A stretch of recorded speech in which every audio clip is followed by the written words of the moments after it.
Apektado ng masamang panahon ang mga binibentang gulay. Sa La Trinidad Vegetable Trading Post, ibinenta ng mabilisan ang mga gulay dahil mabilis masisira ang mga maagang inani dahil sa ulan.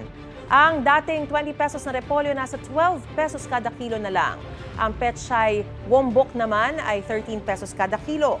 Sa Balintawak Market sa Quezon City, ang dating 70 pesos kada kilong repolyo, 50 pesos na lang. Ang bundle na repolyo ay nasa 200 pesos mula sa 380 hanggang 400 pesos noong isang linggo. Sa Kamuning Market, naglalaro sa 70 hanggang 80 pesos ang kada kilo ng repolyo. Tumaas naman ang presyo ng ilang gulay. Ang broccoli na dating 130 pesos kada kilo, 190 pesos na ngayon. Gayun din ang cauliflower. Ayon sa ilang tindera, mahirap kasi ang pagbiyahe sa mga gulay dahil sa masamang panahon. Wala pang pahayag kaugnay nito ang Department of Agriculture. Ang presyo naman ng manok nananatiling mataas. Sa Murphy Market at Kamuning Market sa Quezon City, nasa 250 pesos ang kada kilo ng manok. Ang presyo naman ng baboy bahagyang bumaba.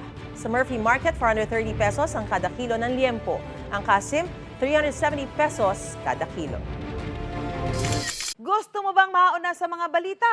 Mag-subscribe na sa GMA Integrated News sa YouTube at tumutok sa unang balita.